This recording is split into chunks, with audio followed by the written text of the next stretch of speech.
Au nom du Père et du Fils et du Saint-Esprit. Amen. Ô Seigneur, envoie ton esprit qui renouvelle la face de la terre. Évangile de Jésus-Christ selon saint Matthieu. En ce temps-là, Jésus disait à ses disciples, « Lorsque vous priez, ne rabâchez pas comme les païens. Ils s'imaginent qu'à force de paroles, ils seront exaucés. Ne les imitez donc pas, car votre Père sait de quoi vous avez besoin avant même que vous l'ayez demandé. Vous donc priez ainsi, Notre Père qui es aux cieux, que ton nom soit sanctifié, que ton règne vienne, que ta volonté soit faite sur la terre comme au ciel. Donne-nous aujourd'hui notre pain de ce jour. Remets-nous nos dettes comme nous-mêmes nous remettons leurs dettes à nos débiteurs. Et ne nous laisse pas entrer en tentation, mais délivre-nous du mal. Car si vous pardonnez aux hommes leurs fautes, votre Père céleste vous pardonnera aussi. Mais si vous ne pardonnez pas aux hommes, votre Père non plus ne pardonnera pas vos fautes.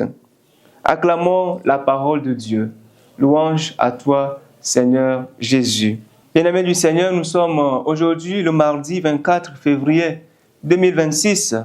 Et dans l'évangile de ce jour, le Seigneur nous interpelle sur la qualité de notre prière. Il nous signale que quand on prie, il n'est pas question de multiplier les paroles. La prière est d'abord et avant toute chose une disposition, mieux une réalité intérieure avant d'être extérieure. Alors Jésus nous invite à la simplicité, à l'intériorité et au silence. À ce propos, nos prières sont souvent remplies de bruit. Prier, c'est savoir garder le silence pour écouter le Seigneur. Bien-aimés, nous exigeons au Seigneur qui nous écoute, mais nous autres, est-ce que nous l'écoutons souvent? On peut prier sans rien dire, simplement en méditant et en contemplant la présence de Dieu. Jésus nous enseigne la vraie prière.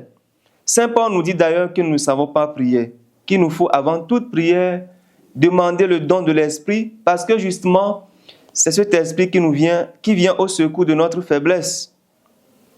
La prière du Notre Père, nous la récitons souvent de manière mécanique, mais il nous faut la méditer profondément pour mieux la comprendre et l'intégrer à notre vie.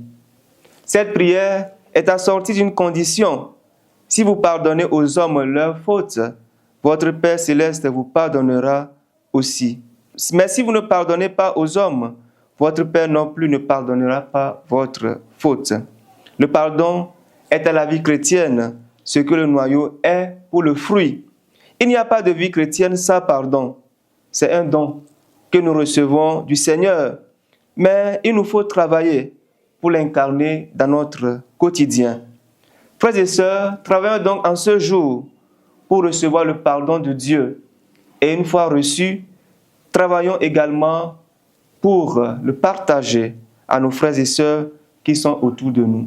Que sa grâce nous accompagne en ce jour, qui nous aide à vivre ce temps de carême. Au nom du Père et du Fils et du Saint-Esprit. Amen.